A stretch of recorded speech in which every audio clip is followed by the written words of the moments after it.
Yeah.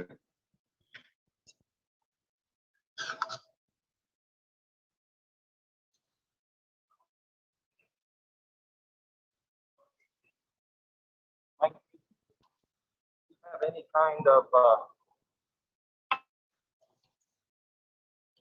this or this?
All right, folks, we're going to get started here momentarily. We're going to start with Justin Fields. We're going to have about 5 to 7 minutes with Justin, so we'll go one question, and we'll try to get through as many people as we can in this amount of time. Thank you.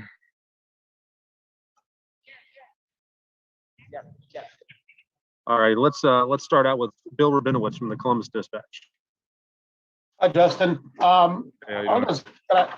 I'll just ask you about kind of the quote unquote criticism that you hear about you. You know, every quarterback gets dinged for whatever. You know, the progression thing. How would you like to address that in terms of the criticism supposedly that you have a little issue with that?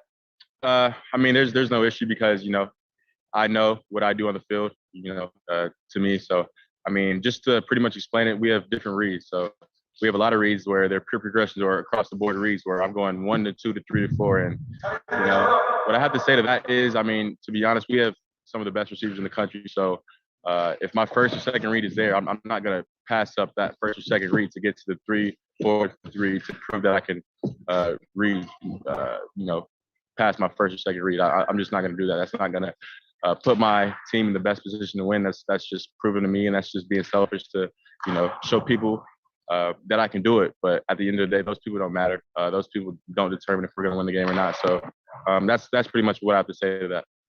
All right, thank you. All righty, well, let's go next to Jason Lloyd, The Athletic. Hey, Justin, I know you can't control what's happened over the last 20, 30 years or whatever, but the idea that Ohio State has struggled to produce NFL caliber quarterbacks, they've produced so many guys in so many different positions. Why do you think that is, that they've struggled to send guys to the NFL? I'm not sure, you know. I don't know those guys personally. I don't know their work ethic. I don't know what they were taught. I know, you know, Dwayne got taught a little bit similar to, you know, what Coach Day was teaching, but in all honesty, I think I'm different than those guys. I know my work ethic is unmatched, and just my dedication and my passion to wanting to be great is just another level. So in terms of, you know, of course, the past quarterbacks, I can't control that. And of course, if, you know, the only similarity that me and those guys have is that we wore the same uniform. So if they want to say that, then that's on them. And, you know, I'm going to focus on myself and focus on continuing to get better in every aspect of the game. Thank you. Yep. All righty, let's go next to Austin Ward, Letterman Row. Justin, some of those throws, I mean, we've seen you do the last couple of years, but some of those throws today seemed to even impress you. How would you evaluate what you did today? Did you accomplish what you wanted to? Yeah, I think overall I had a solid day. Of course, you know, I think everybody knows my goal on that 40-yard dash was at least to be in the 4.3s. But of course, I'm kind of mad about that. But, you know, other than that, I thought I threw pretty well. I thought I, you know, just had a few missed throws, but you know, that happens. You know, every pro day is not gonna be perfect. But overall, I thought I had pretty solid there. All righty, let's go next to Cam Inman. Hey, Justin, it's Cam Inman of the San Jose Mercury News. Can you talk about your familiarity and history with Kyle Shanahan, some of his assistants, and whether you're going to meet up with those guys later tonight?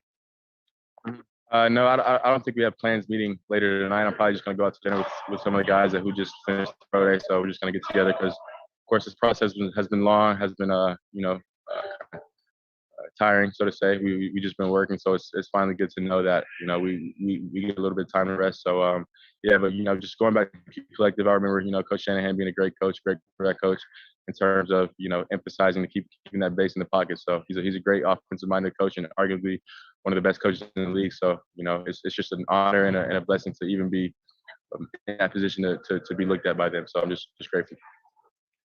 Already next up, Nathan Baird, Cleveland.com. I wanted to touch back to Bill's question and kind of the way you answered it, sort of explaining things like that. Are you getting a chance yet to sit with teams and kind of go through that and talk through things like decisions and philosophies and things like that? And what do you like about that kind of dynamic, and what are you looking forward to as far as just those kinds of opportunities? Yeah, so basically the Zoom meetings I've been having with different teams, you know, you sit down with the coaches and they pretty much pull up your game film, or they might pull up the players too from their playbook and have you recall it back to them. But basically when they put my film, they pretty much have me tell them the formation, what my reads are on that certain play. So pretty much going through that certain film and going through those particular plays, I explain to them, what I'm thinking on this play, what defense it is, what the read is, and what I'm taught, because there's many coaches who run the same kind of concepts, but they just teach it differently. So pretty much what they want to know is, what was going on in my head, how was I taught this certain play, and I think it's good, just getting on that Zoom call and being able to explain that to them to pretty much just understand, where my mind was or how I was taught to read a certain concept. Already got time for just a couple more. We'll go to Justin Felder. What's up, Justin? I'm with Fox 5 in Atlanta. I remember talking to you last year at the College Football Awards about how some of the criticism when you left UGA fueled you, and how you did notice it. Yeah. Has any of the criticism about your pro potential played in your mind? Has that added to the chip on your shoulder? At the end of the day, it's of course always going to be a chip on my shoulder, but I think my drive, my wanting to be great, my willingness to be great just comes from inside. So I mean, to be honest, if everybody was on the outside telling me how great I was and I haven't reached the level of potential I think I can reach, that drive and willingness is coming from inside of me. So, I try to not pay attention to the outside voices, because, at the end of the day, they have their opinions, but they don't really know what's going on inside of the building or, inside of a certain offense. So my dedication and my passion to be great just comes from within. All right, we'll do two more. We'll go to Clay Hall. Clay. Justin, was that throw to CJ in the corner back there, was that maybe your best throw of the day? I didn't see it all. Tell me about that one.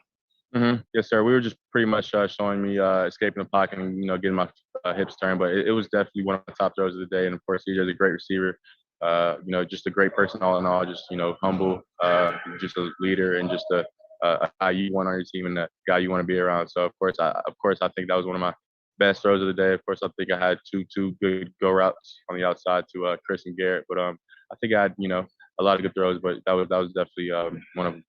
65 yards? I think. I'm not sure. I was just seeing where CJ was and putting it on. So, sir. Thank you. All righty. And last question for Justin will go to Bill Landis. Bill. Justin, was that throw to CJ on the script before the world saw Zach Wilson do something similar last week? Because I know we unscripted the workout for both you guys. Yeah, so it's actually funny. So me and, of course, Zach, we're both working out in California. So we kind of, pretty much had a similar script in terms of what throws we were hitting, probably just different movements. But so that throw was on there before I even left California. So I thought I could show that throw off, and of course that's what I showed today. All righty, Justin. Thank you very much for your time. Really appreciate it. Appreciate you guys. And we'll have who's ever ready next. These also will be recorded, and I'll send out a link, and I'll get this to the NFL folks as well. But these are all being recorded. I try to get to as many recording access as I could. If I miss someone, I'll look back. But we will get you a link out, and you'll be able to download these later tonight.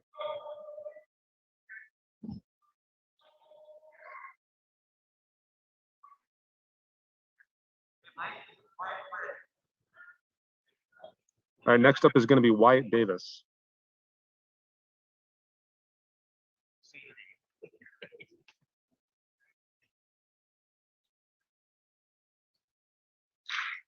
We're good to go. Yep. All righty, Wyatt. Thank you. Thanks for spending a little time here. We got a bunch of local folks on and some media from the NFL as well. Let's start it out with Jeremy Birmingham, Letterman Row. Hey, Wyatt, how you doing, man? Good. How are you? Good. Hey, how much time have you spent in the last couple months preparing for this, and how much of it has been spent just trying to rehab and get yourself back to 100%? And on top of that, I mean, how do you feel like you put it on display today? Yeah, so no, definitely rehab has definitely been the priority for me, especially after going down that national championship game. Just making sure that I did everything possible to make sure my knee was fully ready and 100% ready to go today, which I feel like I executed that, especially with the plan that was set by my agency as well as myself when I was back training for this opportunity. So I hit all those goals and came out today, and I feel like I did a very good day of showing that my knee is perfectly fine. it's back to 100%, and I feel like I was able to do so with these drills. And I feel like it was a really good day for me. All right, let's go next to Nick Faribaugh. Nick. Hey Wyatt, as a guy that has really been through the ringer as a guard there in the Ohio State scheme, really, what are you looking to improve on at the NFL level? Because your game is pretty polished as is. So what's your biggest area of improvement? Also, have you talked at all to the Pittsburgh Steelers and kind of what has that communication been? Yep. So to answer your first question, for me, I feel like the biggest thing has just been pass protection, which is what I've been working on, as well as a few things in the running game. For me, I feel like my technique, especially at the next level, is something that I definitely need to improve in order to have the type of success I want to have. So just working the basic techniques as well as new and advanced techniques is what I've been focusing on and working on in both aspects of the game, as well as being an overall better student of the game. And that's all stuff that I've been working on. And to answer your second question, I've had communication with the Steelers. It's been pretty standard in my opinion. I feel like we just had the normal Zoom calls and they went well. So pretty standard communication. That's what. Alrighty, next up, let's go to Cassidy Hill. Cassidy. Hey Wyatt, nice to meet you. Nice to meet you too. So I cover the Jaguars. So I have to know, when you hear that your former coach gets hired in the NFL and that you're going into the draft this next season, what's the first thought that goes through your head? The first thought that went to my head was, man, this would be crazy if the same person that recruited me to Ohio State would be the same person to pick me. So that was first and foremost the first thought, and two, just exciting. I'm really excited that he got back into football, and because I know when he would come down here and talk to us, you could just tell he still had that competitive spirit. So I'm really excited to see what he does at this level, and I also wouldn't mind playing for him as well. I know he was out there to watch y'all today. Did he seem like same old Coach Meyer, or was there a different feel to how he was handling things today? Nope, he seemed like same old Coach Meyer. Called me up and we were talking, and it felt good seeing him today and talking to him. So it was still the same coach that I grew to know. Thank you. Alrighty, next up, let's go to Dan Hope. Dan. Hey, Wyatt, you said you thought you had a very good day. What in particular do you think that you did really well today? I feel like in particular it was the field work and mainly the O-line position drills, which I know a lot of teams, they hold high value to that, especially with the type of drills that we had set today.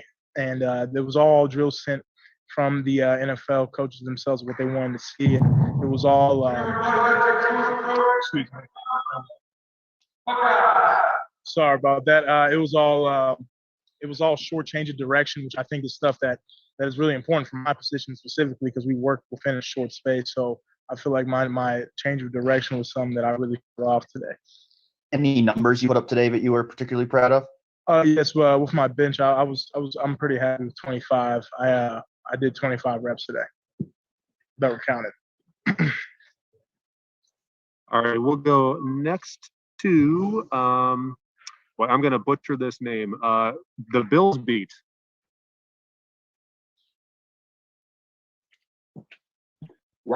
Wyatt Davis, what's good? Mookie Hawk is Buffalo Sports 1080. Buffalo, how's it going? Good. How are you doing? Hey, that's all right for him not to butcher the name. I appreciate that though. But hey man, you being a zone run type of blocker, very versatile. How has Ohio State prepared you for this moment, and has the Bills been in contact with you? Yeah, so to answer your first question, yes, I've been in contact with Bills, and to Ohio State, I feel like has put me in such a good position, especially it shows not only within my film, but in these meetings. And with the type of offense we ran, it's so similar to, the Bills type of offense and other teams that like to run zone. So when I go into these meetings, it's pretty much the same stuff, except just different terminology. They call it different things. And I feel like I've gotten an advantage by going to Ohio State and playing in this type of offense. It's been awesome ride, man. Enjoy the process, and I got you top on my mic for it right now. Thank you. Thank you very much. Thank you. All right, we'll do two more. We'll go to Austin Ward. Austin. Hey, Wyatt, now that the year is over, we knew that those last 3-4 games that you were in pain, but you were going to keep playing. Can you give us some insight at how much you were dealing with, how long it took you till you were feeling, healthy enough to do stuff like today? Yeah, so I'd actually gotten injured at some point during the fourth game of the season, which was Indiana, and to this day I still don't know when I injured my knee in that game, but I banged my knee in that game and really just played on it the whole entire time leading up to the national championship, and got it looked at by the school, and they were just saying it was a low level deal, and it just didn't feel right. So at the end of the season, I got a second opinion, and I think it showed in that national championship game that it was really bothering me. Fortunately, I didn't have to go through any major surgery, anything like that. I didn't have to get surgery at all. It was all a blessing, and really just my main whole focus after the season was just getting my knee right, because granted, I wanted to play. Even if I would have known what my injury was prior, I still would have played, just because we were right there. It was either all in or nothing. So it was pretty easy for me to make that decision. And then in the off season, when I was getting ready for this opportunity today, I spent the first couple weeks just strictly rehabbing, making sure it felt great. And once it really started feeling good, that's when I started doing field work and getting prepared for the day. Thanks, man. All right, we got Jonathan Cooper ready. So Wyatt, thank you very much for your time. Really appreciate it. Thank you, everybody.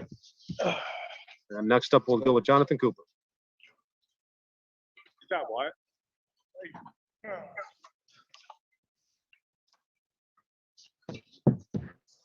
All right, we'll have about 5 minutes here with Coop, and we'll start it out with Bill Rabinowitz from the Dispatch.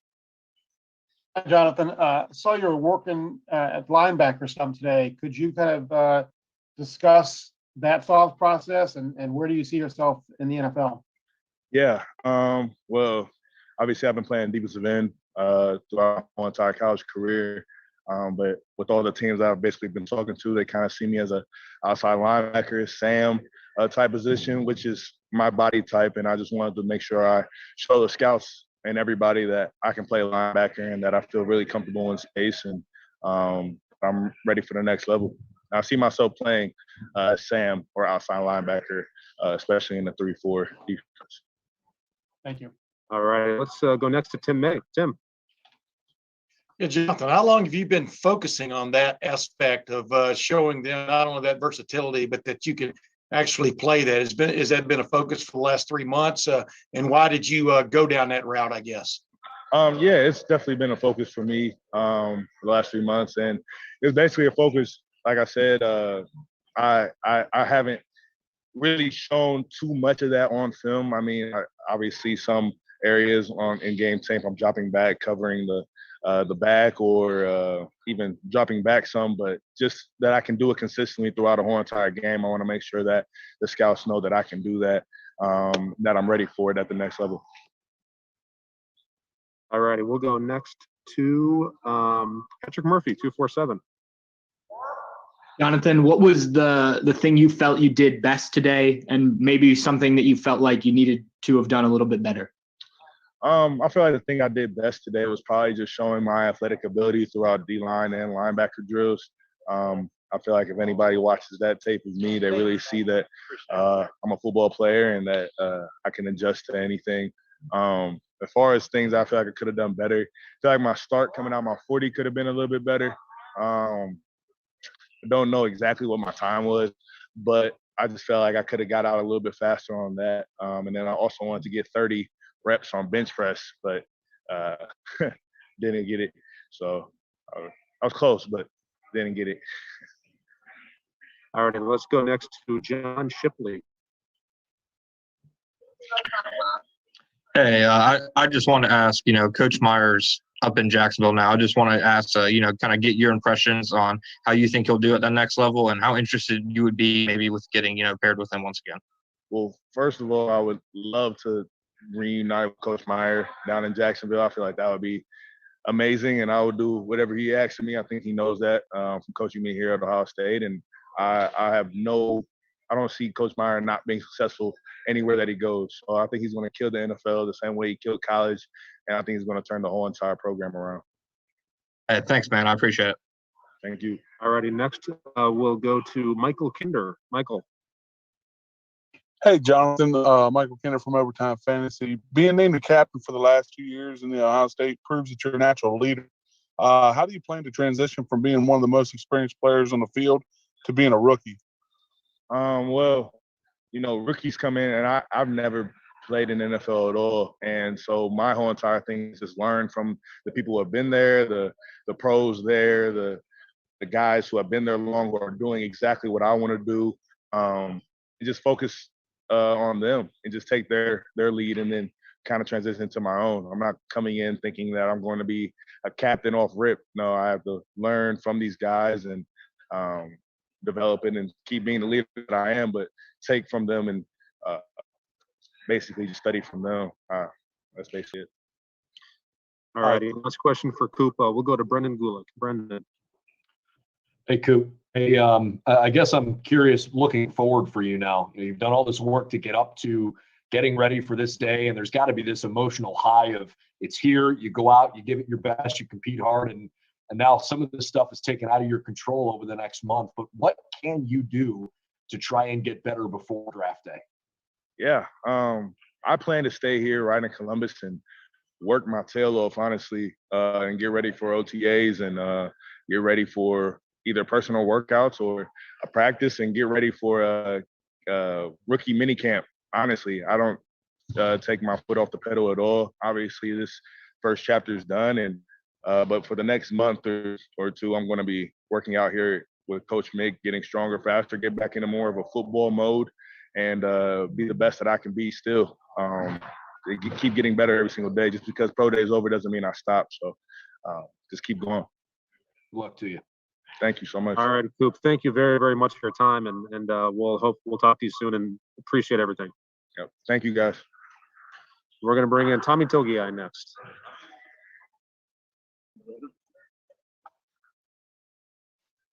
I held my own.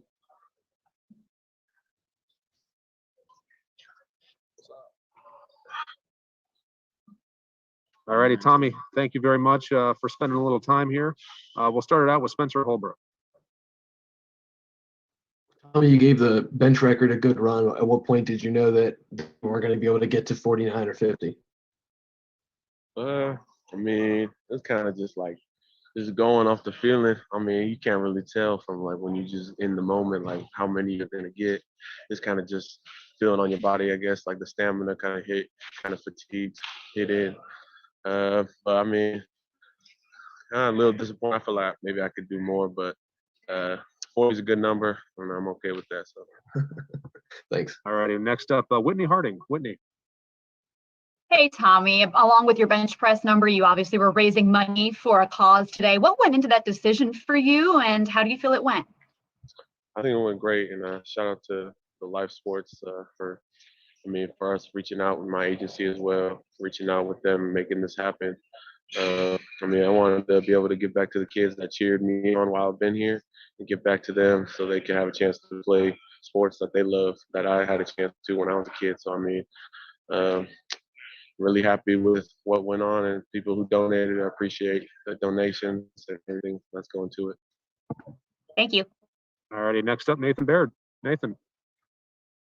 Tommy, I didn't see whether or not you ran the 40 today. I was calling back to Idaho the last couple of weeks and talking to people about how fast you were as much as how strong you were. Did you run that today, or are you going to run that before the draft? And how much do you feel like your speed is a part of what you're trying to appeal to teams with? Yeah, I did. To answer your first question, I did run it today at our pro day, and then, just to show, kind of everyone thinks of me just strong and big, and that's it. But I'm also, I've got the speed along with it. I can move, and just kind of put that on showcase today. What did you run? Can you say? I don't have a for sure time. I heard a lot of different numbers out there, so I don't really know like the official what it was. Sure. All righty, let's go next to Cassidy Hill. Hey, Tommy, nice to meet you. Nice to meet you too. You had Coach Meyer back on the sideline today, albeit in a much different role. What would it mean to be able to possibly reunite with him, especially with some projections having you possibly going towards Jacksonville? I mean, that would be just a great kind of opportunity for me just to be coached by him again. He was here my freshman year, got to know him during recruiting, then obviously it was my first year here. Great coach, great man, and I would love to play for him again. Thank you. All righty, we'll do the last question because we got Josh Myers ready. So this will go to Dan Hope. Dan. Hey, Tommy, other than the bench press, what do you think are the things that you did best today? I think I ran well on my 40, and also the shuttle and the 3-cone I think I did well on. And then also my vertical, I think I jumped pretty good.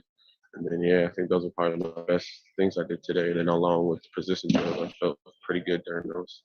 Do you know your numbers for any of those? Just for I know the vertical, I jumped to 32. And then my broad, I think was like 8'9", 8'10", something right there. Thanks, Tommy. All righty, Tommy. Thank you very much for your time. Good luck, and we'll talk to you soon. Thank you, guys. Yeah.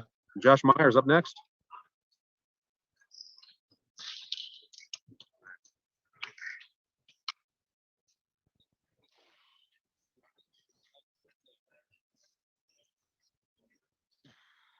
All right, folks. Josh Myers here, ready for us. We'll start it out with Bill. With Bill Rabinowitz. Bill.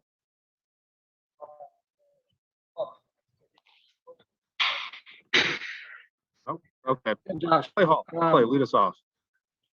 Hey, Josh, what's the build up to this like? I mean, for a lot of guys, it's 2-3 months in the making. There's a lot on the line. How did it translate for you? Do you exhale now because this day's over, or is it just the start of prepping? Yeah, it's kind of hard to explain. I mean, it's more than 2 months in the making. I mean, the actual training itself is, but getting set up where you're going to train, where you're going to live while you're training, all those things. It's just a lot of preparation for 2 months, and definitely a big exhale getting through this part of it. Is it more pressure getting ready for this or a big game? What's the heart rate like when you get out there? Similar, honestly. I mean, the mindset that's taken to this is the same type of mindset that I would take in a game. At least that's the way I approached it personally. Thanks. Appreciate it. All righty. Next up, let's go to John Shipley. John. Hey, thanks for doing this and congratulations on everything. I just wanted to get kind of your perception on Coach Meyer in Jacksonville and your thoughts on kind of how he's going to do there and just, I mean, how interested you would be, in potentially reuniting with him. Yeah, thank you very much. I really appreciate it. And that's a great question. I'm really excited to see how it goes for Coach in Jacksonville. I'm sure it'll go very well knowing him. And I would, if Jacksonville drafts me, then I'm more than excited to reunite with Coach. No doubt about it. Thanks, appreciate it. Thank you. All righty, next we'll go to Tim. Hey, Tim. Yeah, Josh, I was wondering a day when everybody's watching Justin Fields, you know what I mean? And what did you and Wyatt talk about trying to grab some of the spotlight or trying to grab some of the attention? I know these are all pros watching you, and you're going to get, I think, a fair shake. But what is it you wanted to show more than anything else, and did you get that done? Yeah, I mean, I think today is more about them getting to see us, the scouts and the coaches getting to see us in person, getting to see how we interact. And how we carry ourselves in person in this type of scenario. And then also, of course, the athleticism, but everything is being evaluated. Literally everything is being evaluated. And of course, I didn't get to do much today, which the reasoning behind that I did want to say. So I kept it very quiet during the season. But I did get a turf toe injury in the Big Ten championship game. And then I decided to play through it and played in the Clemson game and ended up hurting it significantly worse in the Clemson game. And then again, I played in the Alabama game and got an MRI and an X-ray after the season ended and got surgery on my foot. I tore my foot up pretty good. Broke a bone underneath there and had an avulsion of the tendon on another bone underneath my foot, and so I got surgery. And the recovery process is 4 months, and I'm pretty much 2 months out right now. So that's why I didn't perform that. Yeah, but everybody's aware of it, as you said, and now you know what the word evulsion means, right? I did figure it out. Yeah. Thanks, man.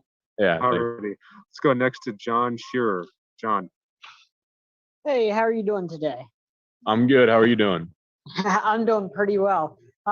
So I'm curious what you feel the biggest weakness you have going into the draft is, and how can you work on that and get better at that for whoever ends up drafting you. Thank you.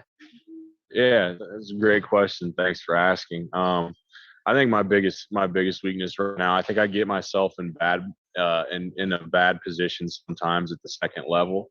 In the run game, sometimes I'm just too aggressive. Really, my aggression and trying to get a kill shot on the linebacker will put me in bad position from time to time, and just being able to kind of tone that down a little bit and understand that every shot isn't going to be a kill shot, and that sometimes I just got to block them. I think that's the biggest thing I need to improve on. I'm going to do as much of it as I can heading into the season, but really it's going to be something that'll be a focus in preseason training camp. All righty, and last question for Josh. We got Trey Sermon ready and waiting. We'll go to Austin Ward. Austin. Josh, has there been, when you've had feedback with teams, any concern that you couldn't do any position drills or running around, or does the 2 years of tape stand out enough by itself? Yep, and we're at the east end. It seems like from everyone that I've talked to about it, that the 2 years of tape is enough. I think it helps that the recovery time is only 4 months, so I'm supposed to be 100% recovered with no restrictions by the end of May. So I mean, I've told every team I've talked to about it. It's the first thing I say on meetings, so that just so that they're aware, and it doesn't get brought back up in hardly any of them. So it's been fine. Alrighty, Josh. Thank you very much. Really appreciate your time. Yep. Thank you, guys. And we'll bring in Trey. Good to see all of you. It's been a while. Appreciate it, man. You're the best.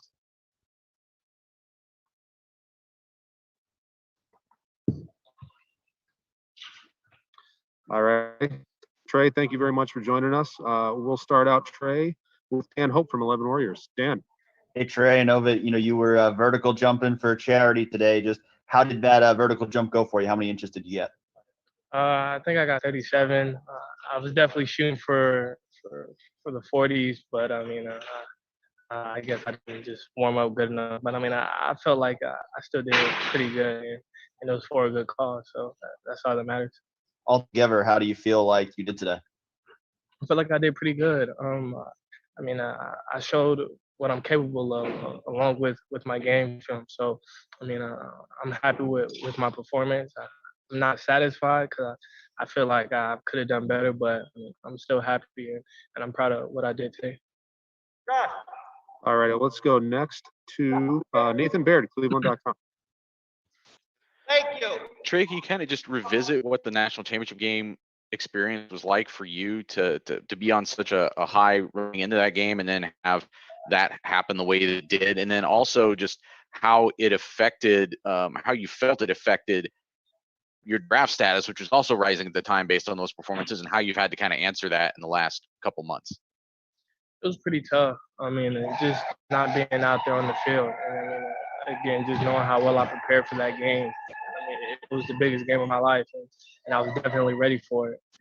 And just, I mean, just getting hurt on that first play, it was pretty tough. But again, I know everything happens for a reason.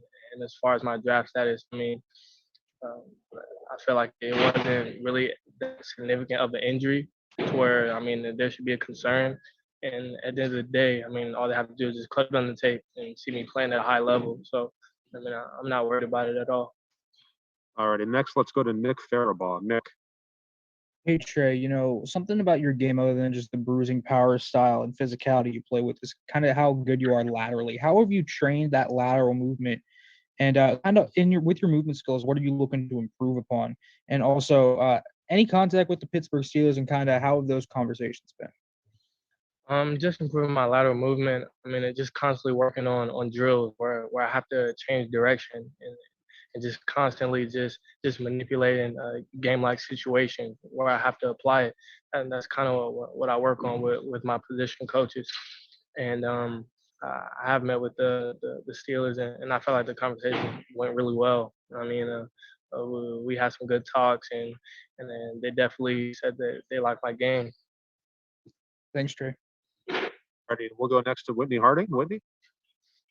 Hey, Trey, kind of back to what Dan was asking you with your vertical and your charitable giving. What does it say about this Ohio State program that 3 of you guys are taking the time on your pro days to raise money for other people and not just focusing on improving your draft stock?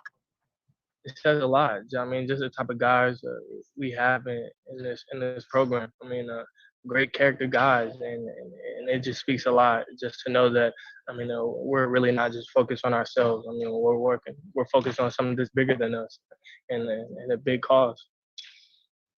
All righty, we'll do 2 more with Trey. First one, we'll go to Brendan. Brendan. Hey, Trey, compared to maybe some of the teammates that you also worked out with today, your time in Columbus was obviously a bit shorter in that you only played 1 year here. I'm curious now that you're looking back on it and not living in the moment anymore. What was the most, the most memorable thing for you during that stretch that maybe we didn't see? Obviously, the great stretch in the Big Ten title game, the Clemson game, I understand that. But, what can you tell us about your experience that we didn't have a chance to see that will really stick with you? Really just the practices, really. I mean, just being with the guys and just how they motivated me. I mean, I've got pretty close with Josh and Wyatt, and I mean, just building a really strong relationship with those guys and how much they just push me and just talk with me through plays. So I mean, we can all really get in sync and just be better together as a unit. I feel like that's something that I'll take with me. I mean, definitely moving forward. I'm just happy I have a good relationship with those guys. All right, final question for Trey. We'll go to Danilo Lacali. Danilo. Hey Trey, how are you doing today, man? Good, how are you? I'm fine. Well, you had a great career at Ohio State and a great last season. But now on next level, how do you see your game can increase as we see that in NFL teams are using less the rushing game? I feel like that whatever team I go to, I mean, I feel like it'll be a good fit for me, and then just being able to again just showcase everything that I can do, and again, so be able to help the team win, and I feel like that's really just the biggest focus. I mean, just getting the right fit, the right scheme that I can have a big impact on. All righty, Trey. Thank you very much. We really appreciate your time today. No problem.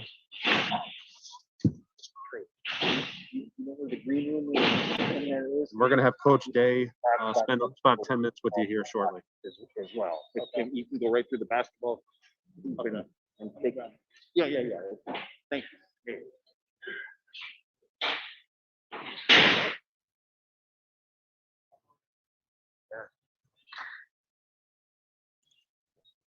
Before we get to Coach Day, we're going to have Baron Browning.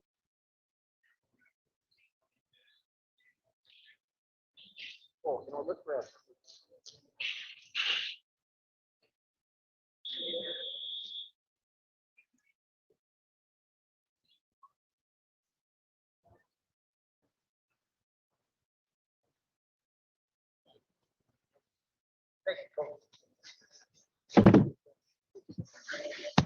All right, Coach Day, thank you. Thanks very much for spending a little time.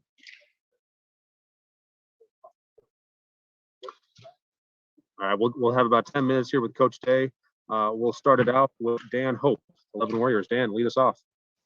Hey, Ryan, just, to see, the way Justin performed today, just how do you feel about, what he was able to do today and kind of what he was able to show the NFL scouts? Yeah, I thought, it's a unique setting.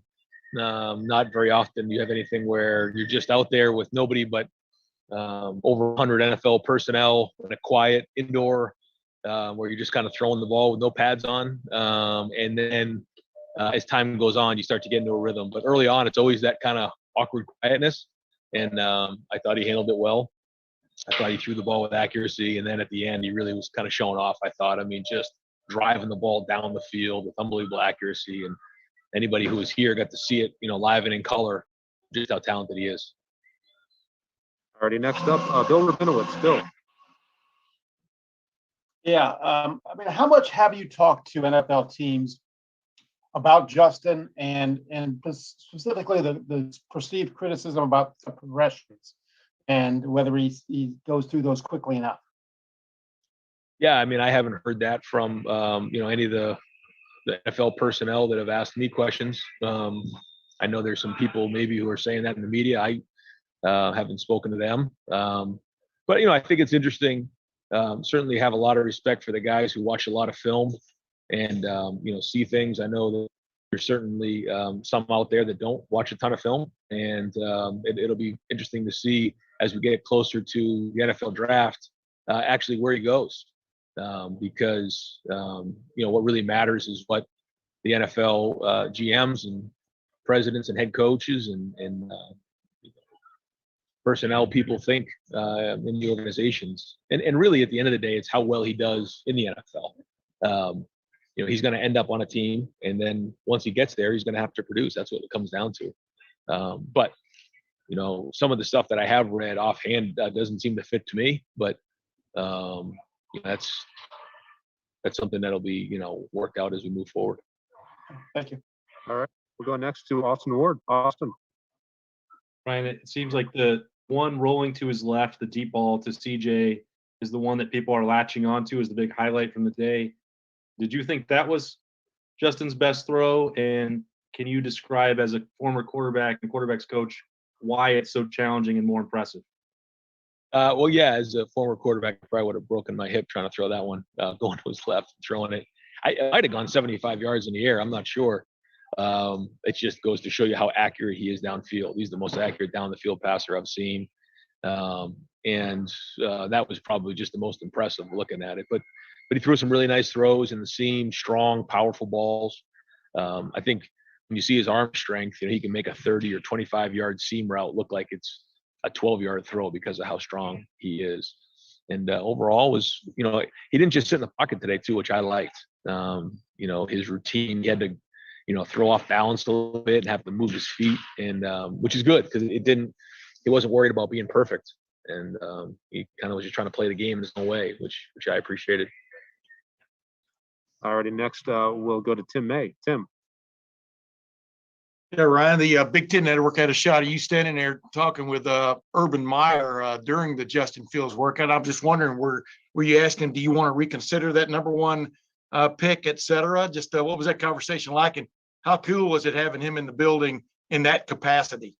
No, it was great. It was great to see him here. I know all the players he recruited and former players who were here, and all the people working the building were happy to see him and giving him hugs. And it was fun. It was fun to see him here, and actually going to spend some time with him here this afternoon. And yeah, I mean, we talk so often. It was great to see him and catch up with him. Alrighty, next we'll go to Bill Landis. Bill. Ryan, how come you never called the play where Justin falls backwards, throws off 1 foot, and sends it 75 yards down the field? Well, we had it in the Team Up North game to Garrett Wilson after he sprained his MCL, but we were only on the 35-yard line, so we didn't have to throw it 75 yards, but that actually looked like the same exact play. More seriously, I guess, just quickly about Jonathan Cooper and Baron Browning, two guys who were looking like they were playing a couple different positions or working out a couple different positions today. How much does versatility help both those guys in the eyes of the NFL? Yeah, talking to a lot of those guys, that's what excites them, is the ability to do multiple things. When they have to substitute in personnel, then they get a little bit more of a tell on what kind of scheme or what type of front or coverage structure they're in. But when someone can do multiple things, then that allows them to play in different fronts, different coverages, ability to blitz. And I think when you look at Coop, when you look at Barron, the ability to cover, the ability to rush off the edge, the ability to, play off the ball are all going to be things that bring value. Alrighty, we'll go next to Patrick Murphy. Patrick. Ryan, aside from Justin, what was the most impressive thing you saw today from guys? No, I don't know if there was one thing. I think something like today, it's good for the guys to get out there and for the NFL personnel to see them move around in person. I think that their body of work and what they put on film certainly matters much more. But I thought that the guys, they all looked really good. I thought they spent some time on their diet and their bodies, and they moved around really well, all of them. And I think that because of that, I got a lot of really positive feedback from the NFL personnel that they were very, very impressed with our guys today. All right, we'll do 2 more for Coach Day. First one will go to Spencer Holbrook. Ryan, when you see the way that Wyatt and Josh both played through the last 2 seasons and now finally they played through injuries, are you ever surprised to see where they're standing when you look at either like draft boards or when teams talk to you? Are you ever surprised with where they are? No, the one thing that surprises me sometimes is sometimes the draft boards, and then where I ask people where they have them, they don't always jive, which is interesting. And I think sometimes it's, people are given a grade, but that doesn't necessarily mean that's where they're going to get drafted because of need. And I say to these guys all the time, if you draft them, they're going to be in your organization for a long time. I said that about Terry McLaurin and said that about several guys, and it's the truth. These guys are just, they do everything the right way, and what kind of value each NFL team puts on them, I mean, that's their business. That's up to them. But I know that they're going to have great careers in the NFL. I have no doubt about that. Ready, and last question for Coach Day to Jeff Hathhorn. Jeff. Hey, Ryan. You only had him for a short period of time, but what are NFL teams getting in Trey Sermon? You're getting a guy who doesn't have a lot of mileage as a running back, which I think is a huge plus because, he was injured there and didn't have a ton of carries, split some time at OU. And then, somebody who really came on this year and, the Northwestern game and the Clemson game, and really that was when he really carried the ball a lot for us. So he's young in terms of the amount of carries he's had. I think you're also, getting somebody who's very versatile. If we had more time in the spring or in the preseason, we would have done more with him out of the backfield, because especially on third down, because he's very good out of the backfield catching the ball. He's very good in protection, and he can do a lot of things. So I think they're really going to like his versatility. He can do multiple things as a running back, and I think he's going to have a great future. I think, again, it's like anything else. He's got to have the right fit and given the opportunity. But once he does, again, I think he's got a bright future. Awesome, Coach. Thank you very much for your time. Appreciate it. And next up, we're going to have Justin Hilliard.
Guys, we're going to start in just a minute. We have some cameras being broken down.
All righty, we're gonna start with Justin Hilliard. Justin, just take yourself off mute there.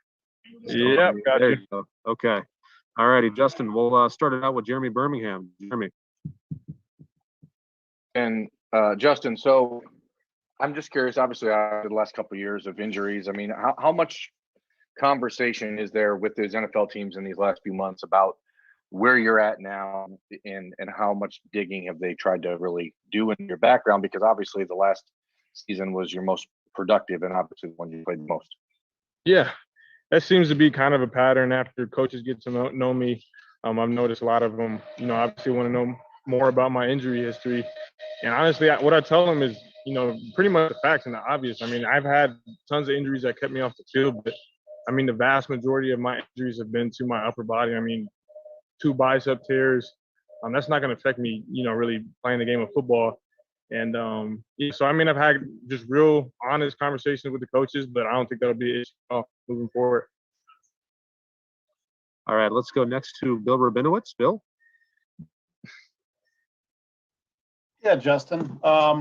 What does it mean to you just to get to this point? 'Cause I'm sure there were times that you never thought you would, and just how good an NFL player do you think you can be?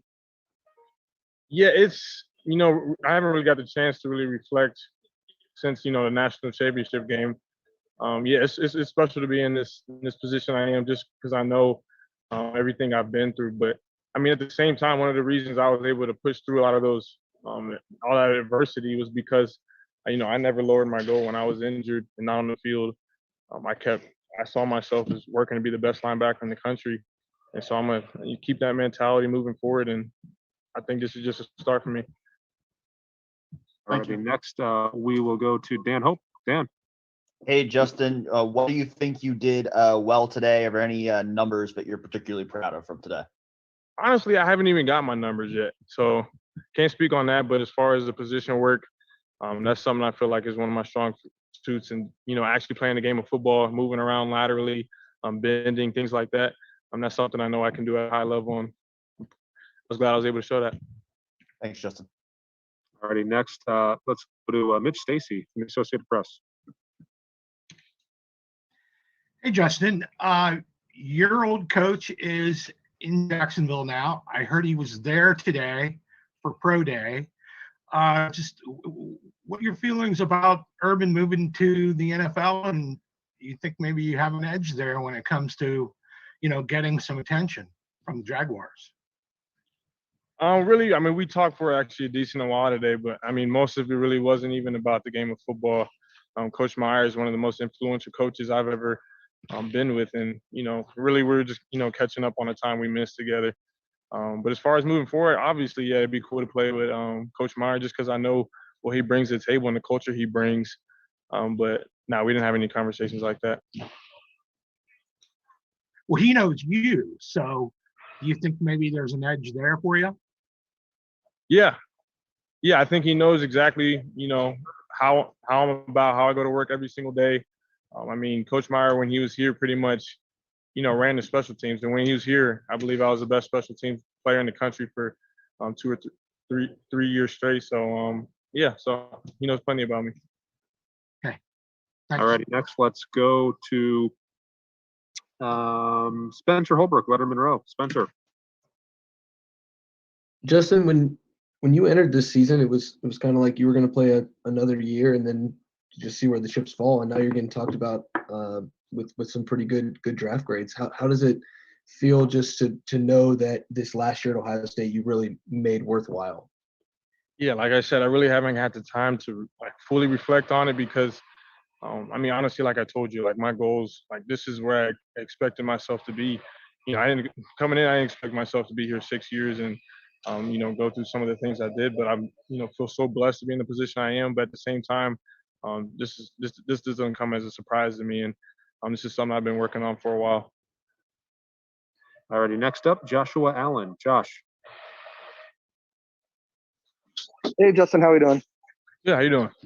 Good. I was just wondering, has there been anyone that you've kind of leaned on through this process, kind of picked their brain, current, former players that you've, the pro day and the pre-draft process, you've kind of asked and, kind of get a feel for it? And then have you had any conversations with the Buccaneers?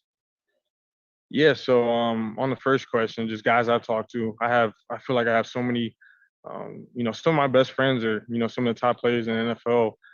Guys like, Joe Burrow, he's my roommate 3 years at Ohio State.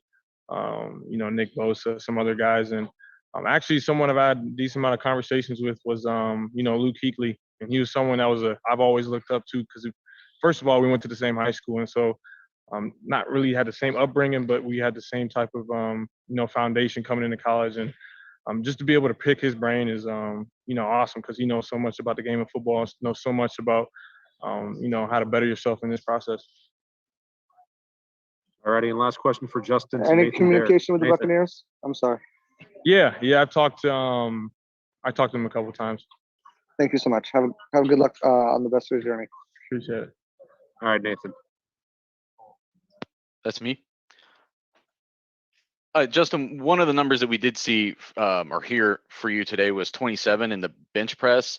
Just, I guess, your reaction to that, and if you felt like something like that shows teams or people something that maybe they weren't expecting.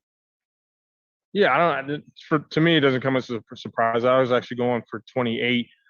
Couldn't get that last rep, but maybe it comes as a surprise to some. After 2 bicep injuries, maybe some don't think I have the upper body power, explosiveness, strength, but I think I was able to show that today.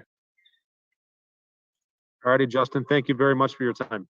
Thanks, Appreciate guys. it. Appreciate it. We got Pete Warner. You're next. All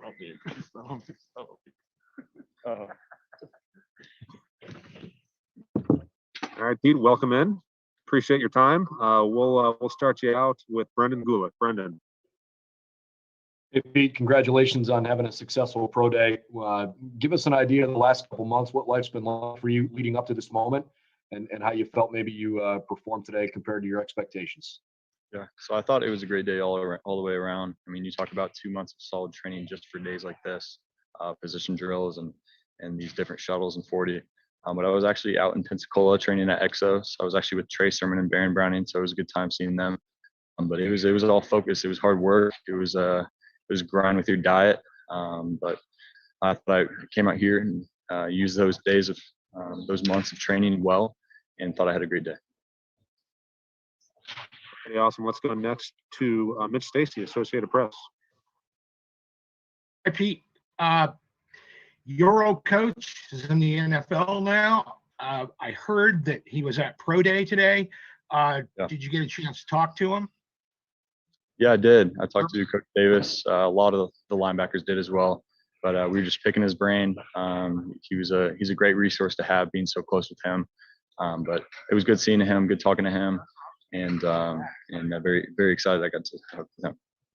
Do you think you guys might have an edge with the Jaguars with him down there? He knows who you guys are, right? Yeah. I think we do, just because he's seen all our work. He knows the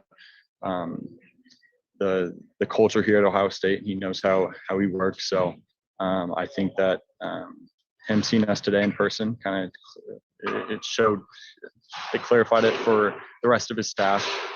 So I do think we might have an edge, but although you never know.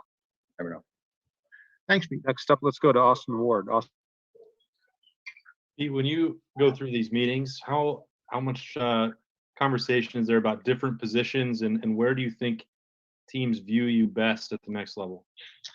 It depends. It's usually either inside the box or outside, and they got different names for different positions. So either at that Mike or Will spot or Sam. I mean, there's so many different names after talking to so many different teams. But at me personally, I like being in the box this past year, but I know that I'm very good at playing in space. So whatever fits the defense is kind of where I'd like to be. And wherever that coach sees and wherever I perform and excel doing that, then let's do it. Next up, Tim May. Tim.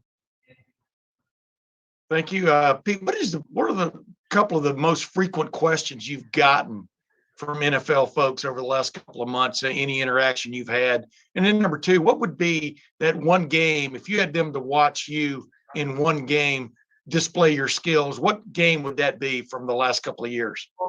Got it. I'm going to have to first say that it was Indiana this past year. I thought I did a great job in coverage as well as fitting up the run. But I'd say that's probably my best game. And I throw Clemson in there as well, being a great tackler, tackling in space and just kind of showing out, doing that. I thought I did well in those two games. And you're saying the most frequent question I'm asked? Is that? Yeah. Yes. The most frequent or one or two questions you're getting asked. Okay. So a lot of it depends on who you talk to. If you're talking to coaches, you're talking a lot of ball, talking a lot of film. They'll usually throw out a defense for you, and you got to go explain it to them. But a lot of scouts like to know your personality, so I have to explain personality all this time, and maybe some adversity moments. But it depends on who you talk to. You're either talking ball, or you're talking about yourself, or talking in front of head coaches, GMs, where you really got to stay on top of your stuff. So those have been great, but kind of ready for it to move on as the draft is now our next focus. All right, I got time for just a couple more. We'll go to Nathan Baird. Nathan. Yeah, I actually want to ask about one of your teammates, if I could. Justin Hilliard was a guy that had contributed a lot, kind of behind the scenes, and been a captain and things like that. And it wasn't until really kind of towards the end of this season that he started to break through as like people thinking of him as an NFL prospect. Did you guys see that from him all along? If you got the opportunity from a health standpoint, or did you sort of see it at the same time that there was this sort of surge late in his career? I wouldn't say there was a lateness for us. I think we saw it at the start that he had a lot of talent, and he was battling a lot of injuries. But when he got the chance, he showed out, and it was nice having a healthy Justin Hilliard there with us because he's proven to excel and do very well in the field. And just what he did the past games of the season, and what he showed out today, and how he's worked and grinded these past few months. I think he's a great player and obviously well-respected player on our team. All righty, and final question for Pete. We'll go to Joey Kaufman. Joey. Pete had a question about one of your teammates as well. Jonathan Cooper worked out with the linebackers today, and he mentioned that teams had talked to him about playing a Sam linebacker in a 3-4 team. And obviously you've played Sam, but in a 4-3. But just what did you think of Jonathon as he kind of makes that transition to outside linebacker? Yeah, Jonathan's one of those guys where you can throw him in any situation and he'll ball out, he'll adjust quickly. And just seeing him do drills today, I thought he did very well. And he didn't really practice it, but he went out and had a great day. So wherever he is put, I think teams will see great play by him. And he's very versatile, can do a lot of things, and he's a great leader. Everybody wants to be around him, but to that point, great football player, very versatile. All righty, Pete, thank you very much. Appreciate your time. Yeah, thank you, guys.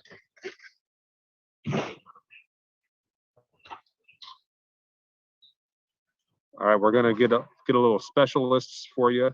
First one is gonna be Blake Hawville. Hey, Pete. Pete.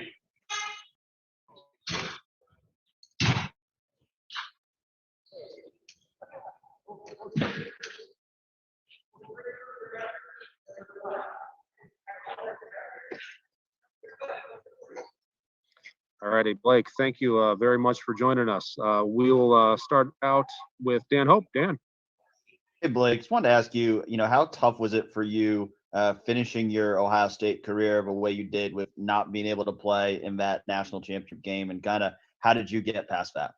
Yeah, it was very tough. With the amount of success we had last year, and growing up, a huge Buckeye fan, always wanted to be in the biggest stage, and that of a national championship. It was really, really hard for me to sit out on that one. But it was being a supportive teammate throughout the week, had full confidence in the specialists and the guys, but not being there was tough. But at the same time, it's a little bit of adversity, and you got to come out of it stronger. And I think I'm in a really good mindset now. Thank you. All righty, next up we'll go to Alex Fleming. Alex. How you doing? Thank you for your time, Blake. Thanks for having me.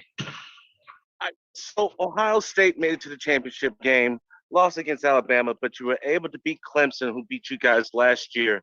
What has this year taught you about how there's politics in the game, and how's that going to get you ready for the next level?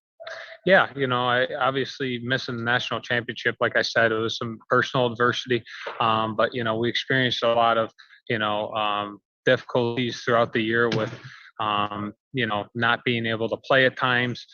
So I think and one thing I've actually learned in this off season is it just makes you stronger. Forms of adversity. So I think going through what we went through just made us mentally tougher, and you just grow as a person, team.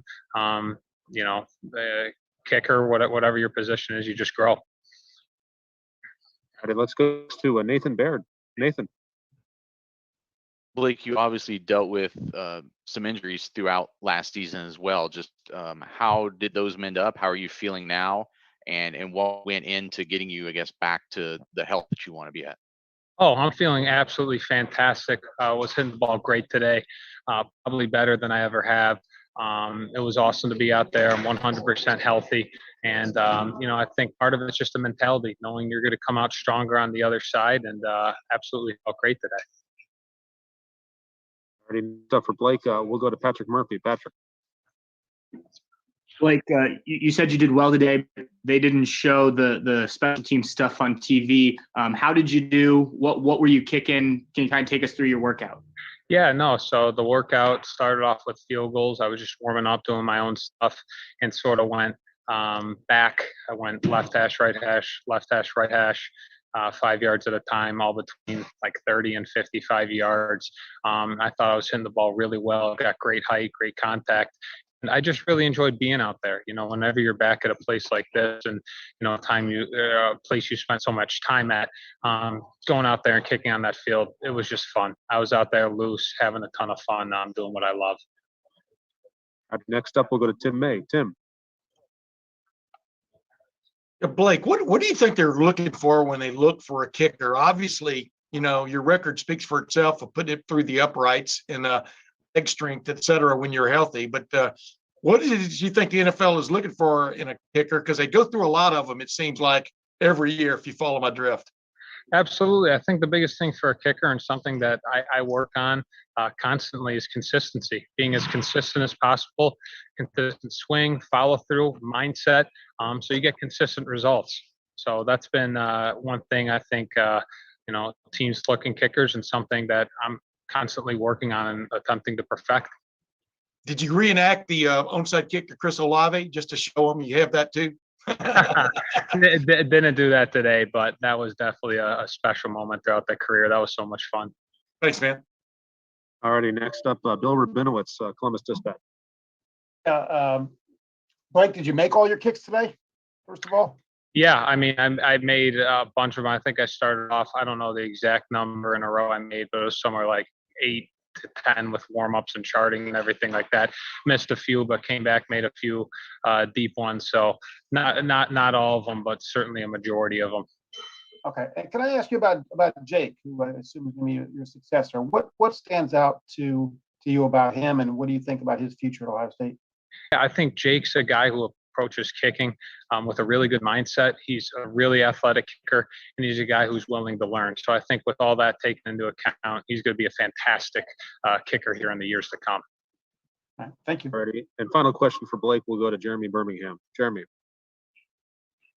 Hey, Blake, all things considered, with the injuries and missing the national championship game, what went into the decision to not return to Ohio State this upcoming year? Because obviously you would have had the extra year of eligibility. Is it just they don't kick enough field goals, or what? There's 3 freshman quarterbacks now. There's gonna be more. There's gonna be more field goals. Yeah, no, I think the biggest thing for me was, just being here a full 4 years and having the opportunity to put so much stuff on tape. I really feel as though, I showed just about everything I could, and having a career as a kicker, and couldn't be more happy and grateful for the opportunities I was given in Ohio State, because I certainly enjoyed my time here. And, I can't say enough how supportive I am of all the fans and the culture around here. I'll definitely miss it, but it was time that I enjoyed and had a ton of fun with. Awesome. Was there any second guessing? Was there any thought to maybe return or not? Yeah, a little bit. Whenever you get done with the year, you look at your options, but I'm very confident in the decision coming out this year. Awesome. Blake, thank you so much for your time. Really appreciate it. Thank you, guys. We're going to bring in Luke Farrell next. All the best. All righty, Luke, thank you so much for joining us. We'll start out with Tim May. Tim. Thank you. Hey, Luke, on a day like today when there's so many people out there performing, much less watching you and stuff, what did you go in with the mindset of how to get people's attention? You know what I mean? What was sort of your plan in that regard? And did you get done today what you thought you would? Yeah, I really just had to do what I knew I was capable of. I mean, no place like Ohio State to prep you for that kind of pressure. So yeah, it was really just like approaching a game and just do what you know you can do. And I was happy with the result. Alrighty, next up we'll go to Joey Kaufman. Joey. Luke, had a question about the current team and kind of Cade Stover actually. He's coaches have kind of mentioned they're with you leaving, they're kind of looking at him or some other guys for the number, kind of a second tight end to pair with Jeremy. What have you seen from Cade working with him last year, or just kind of what's kind of key for a young guy to get in on the field at Ohio State?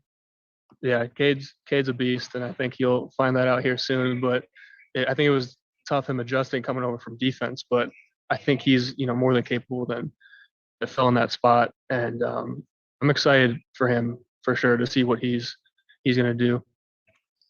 Ready, next up, Dan Hope, 11 Warriors. Dan. Hey, Luke. Kevin Wilson said a couple weeks ago he had talked to NFL scouts and they thought you're the best blocking tight end in the draft. But did you feel today like you needed to show what you could do as a receiver? I think that was part of it, just to show my versatility and really, like I said, just what I'm capable of in the pass game. And I agree. I think I'm the best blocking tight end in the draft, and I think I'm more than capable in the pass game, and have showed by capitalizing on the opportunities I got. But yeah, I think I showed that today. Alrighty, next up, we'll go to Austin Ward. Austin. You talked about Ohio State sort of getting you ready for the pressure of something like today. You guys have watched Justin for 2 years. There would be a lot of attention on him. That means a lot of attention for you guys. What was it like to be out there? He was kind of showing off, it seemed, a little bit at times with his arm. What did you see from him? What impressed you guys on the other end of those throws? I mean, yeah, it was a great experience, and I mean, he just makes it easy, really. If you're in your spot when you're supposed to be there, he's going to put it on you. So, yeah, that was great, and I think he's going to be incredibly successful wherever he ends up. Thanks, man. Alrighty, next we'll go to Bill Rabinowitz, Dispatch. Bill. Hi, Luke. Throughout your Ohio State career, you were kind of overshadowed, never seemed to bother you at all. You just kind of were a good team guy. With the draft, it seems like kind of the same thing's happening again. Do you take, I don't know if offense is the word, or does that give you extra motivation? How do you kind of approach that? I try not to take offense to it. I mean, I understand my value at the next level, and I think a lot of coaches and GMs understand that as well. Doesn't have to be flashy, but I know I can, do what they ask me to do and at a high level. Thank you. All right, got time for a couple more for Luke. We'll go to Patrick Murphy. Patrick. Luke, when you get the chance to catch passes from Justin, everyone's watching those. How much does that, give you extra, I don't know if motivation is the right word, but all eyes are on that drill at that time. Yeah, it's definitely nice. I mean, to have extra eyes on you and that attention from, they're giving him, and definitely letting them see, my receiving capabilities through him, which is nice. So yeah, just great experience having him here. All righty, and final question for Luke before we bring in Drew Chrisman will be Michael Kinder. Michael. Hey, Luke, what have you been working on most to prepare for this day, and what do the next couple of weeks look like for you?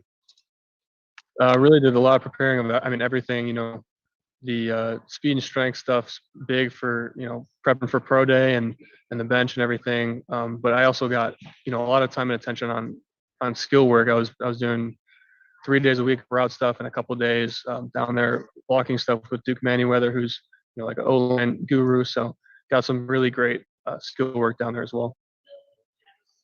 So thank you so much, Luke, for your time. Really appreciate it. Yep, no problem. And up next will be Drew Crippen. Luke, thank you. All the best, man. Kill it. How we doing, everybody?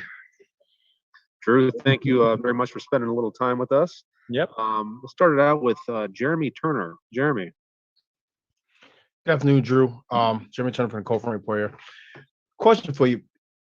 We're playing in cold weather and weather conditions up in Ohio State and big games like Michigan, things like that. How does that help prepare you for the playing in possibly inclement weather going to the NFL? I think it does give you an edge. You've kind of seen it all, especially here at Ohio State. You mentioned whether it's cold or wind wise, in that stadium, the wind swirls. So you're really getting it from every direction, just about every game, especially later in the year. Heading up to East Lansing, that's always a little bitter and kind of gets down to the core of your body. So being able to play in those conditions, it really doesn't turn any team away from you at the next level. They know you can handle that condition and pressure as well, just the type of games that we play in. So thank you. Yep. All right, next we'll go to Nathan Baird. Nathan. Drew, just where is your focus between the end of the past season and the draft, I suppose? What's kind of the balance between trying to improve physically, trying to improve as far as technique? Where have you been trying to sort of hone those kind of extra yards, extra hang time, whatever, into your game? I think you really got to look at it all. And I've been bouncing around here back in Columbus and then training with my kicking coach in Alabama. So when I'm down there kicking, that's kind of more technique wise. And then when I'm back up here, still working with the same strength staff that I was with for the last 5 years, it's more developmental body wise and everything. So still a combination. It's always a process. You're always trying to run that, like you were saying, extra half second of hang time and another 5 yards on your ball. So I think both of those go into play when talking about that. Who's your coach in Alabama? Mike McCabe with one-on-one kicking. He works with a numerous amount of kickers and punters in the NFL. Ready, next up, Dan Hope, 11 Warriors. Hey, Drew, I know you had said before, the hang time was a big thing that you were working on. Do you feel like your workout today was able to show that? I did. Didn't get the exact numbers back. I'd heard it hit a few 5.0s, which is always a good thing to hear. It was pretty breezy out there too, so I was certainly trying to cut through the wind as well. So still be able to hit that target mark and place it where I was wanting to with that hang time. I think I just played pretty well today. Thanks, Drew. Yep. All right, we'll take 2 more for Drew. We'll go first to Tim Hall. Tim. Hey, Drew, what's going on, man? I was just wondering what guys in the NFL you really look to. And a lot of people, they love Johnny Hecker. Clearly, you got a guy that did it here at Ohio State. Who do you look up to there? Yeah, Cameron's definitely a guy that I've been able to talk to throughout this whole process, really my entire college career, just because he's been through it, and especially going through it now. He just got a very nice deal heading to Houston, so hopefully he plays there for a while. So kind of picking his brain just off of NFL. But the guy who I really watch a lot is Hecker. As you mentioned, he's kind of a taller frame. Also, he has a little bit of a quarterback background, so I like that part of his game. Kind of being able to keep the other team on their toes, not sure if it's going to be a fake or a punt. But he actually works with Mike McCabe as well with one-on-one, so I have a lot of his practice film to kind of go through. Thanks, man. Good luck. Thank you. Alrighty, and the last question for Drew, we'll go to Tim May. Tim.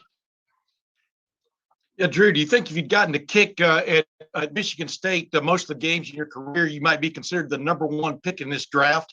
And then number 2. No, but you did mention East Lansing. That did bode well. If you had to point to a video for these guys to watch about you and what you're all about, would it be those couple of games in East Lansing more than anything else? And what was it you showed more than anything else you think in those? I certainly, I never had a bad time going up East Lansing. The beginning of the first time I was up there was a little rough.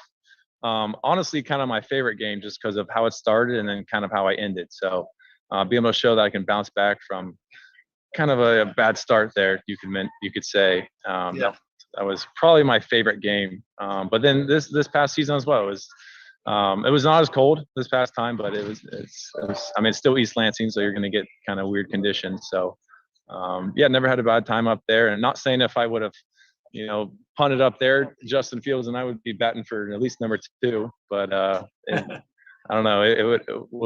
We don't know. So we'll see. Hey, one quick thing. What is your realistic expectation for you punters and kickers into a draft? Because sometimes it just seems to be whimsical, whether they take punters and kickers. And just what are your thoughts about that? Right. There's no guarantee. I'm probably not even going to tune in the first day. That has happened for a long time. Yeah, I mean, that's the dream, is to get drafted. Every year, though, it's not a guaranteed. Sometimes not even a single punter gets drafted. So I think last year we had a few. This year, it's looking good, just with the salary cap situation. So some team might be able to pull the trigger.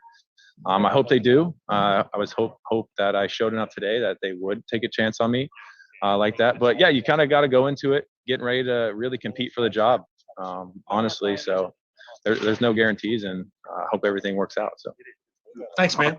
Yeah. Thank you so much, Drew. Really appreciate your time. Yeah. Thank you, guys. And we'll bring in Baron Browning next.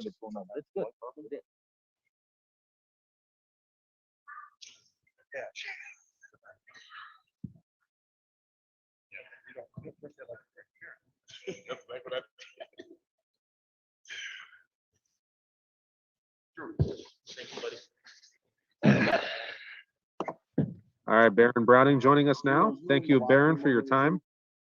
We'll start it out with Bill Rabinowitz, Columbus Dispatch. Bill. Yeah, Baron, looks like you had a really good day. I saw the vertical, the 40, and some of the other stuff. How much do you think this day helps you? I think it helped me a lot. I think teams are wondering, I think they know my versatility, but they just want to kind of verify what I could do testing wise. So I'm just glad I did what I did and made it out healthy. You know what your 40 time was? I honestly do not know. The 2 times I got texted was a 4.51, and then the other one was a 4.53. And my agent told me that was a verified time. So. Okay, great.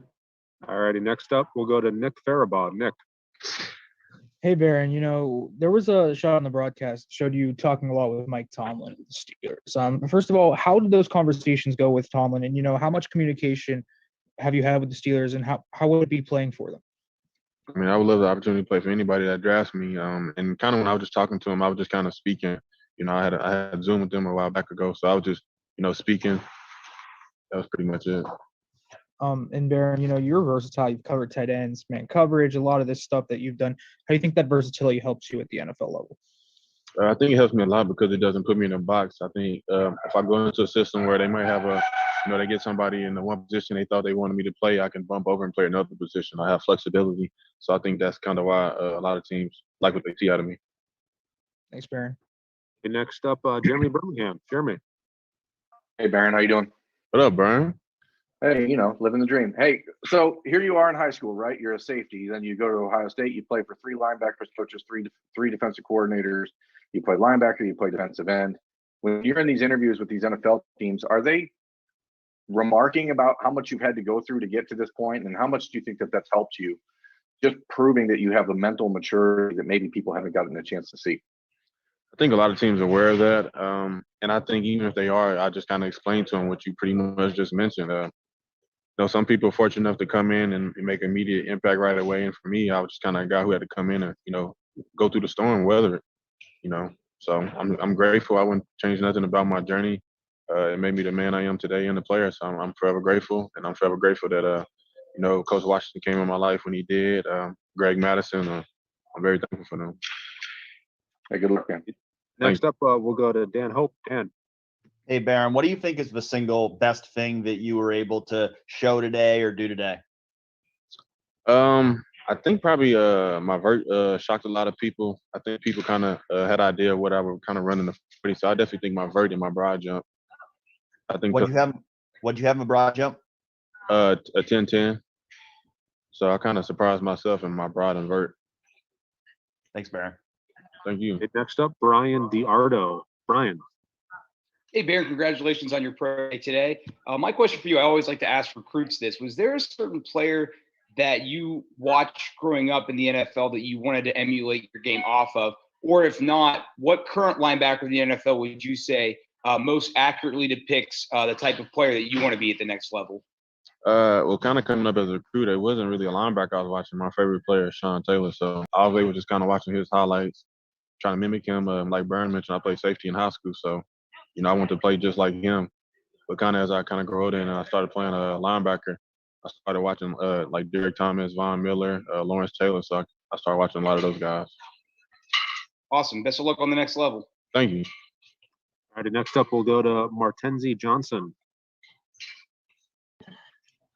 Hi, Baron. I had a question about Justin Fields, actually. You all and your teammates probably have seen him the most out of anybody. And from that vantage point, what do you think will make it difficult for defenses to cover him in the NFL? I think Justin's a guy, you check all boxes with. He can throw, he can run. He's elusive. I think there's one thing he can do. You maybe thought you stopped him in a pass game. He's breaking running wise. He's fast. I mean, there's really nothing Justin Fields can't do, and I feel any team that drafts him will, see that and be lucky to have him because he's a hell of a player. Okay, next up, we'll go to Tim May. Tim. Wow, 10-10 in the broad jump. Was that wind aided? I'm just joking, Barry. Hey, you just brought it up, Al Washington Jr. and Greg Madison, what they brought to the fore. What did they bring out of you most of all as you look back on it now? And how, I guess, thankful are you that they, like you said, came into your life when they did? Yeah, just kind of start with Coach Washington. Not only him, his wife, his dad, Al Washington Sr., his mom, just they were just genuine from day one. He was the first coach I had when that new coaching staff came in, so he was just genuine. They were like my safe haven away from the facility. Just being far away from home, just kind of having that coach who you want to be like a father figure to you. He was that and more. He helped me so much, just kind of grow mentally, deal with things I had kind of going on, off the field, my personal life that kind of maybe was affecting what I was with me on the field. But he just kind of helped me grow a lot. He even connected me with Teddy Ellis Sr., someone I talk to a lot now, bounce things off of. So he just kind of, I feel like my mental toughness is, is day and night from where it was before he got here, just going through things I've ever been through and not knowing how to deal with it because I didn't feel like I had that person, position coach-wise, or that trust, that genuine that he had to just kind of bounce things off. And Greg Madison, he never let me settle. Every day he also, critiqued me. When I thought I did something good, he pointed out what I could have did better, just, let me know it wasn't great. He just always kept pushing me. And if I didn't have a good day, he wouldn't hesitate to let me know. I mean, he never sugarcoated anything with me. I'm going to miss playing for Coach Matty and Coach Washington. I mean, I have nothing but love and tremendous respect for both of them. Thanks, man. Okay, and last question for Barron. We'll go to Joey Kaufman. Joey. Aaron, where have teams talked to you the most about kind of how they see you fitting in their defense and kind of what position they like you the most at? It's kind of been different for the different teams I've been talking to. One team told me they wanted me to play Mike and be a situational pass rusher. I feel like majority teams talked to me about the 3-4 stand-up role, and I had a few teams mention DN to me. So it just kind of depends on which team, I guess. And what would you think about moving to the end? I mean, I haven't did it, but I mean, I wouldn't be opposed to it. It's nothing I can't do, so I would enjoy the new challenge. All right, Barron, thank you very much for your time. Really appreciate it. Thank you. All right, folks, that's gonna wrap up our interviews for today. We will have some video to share with you. This was recorded. We'll put this we'll put this on our box and send out a link and make sure you get that. But we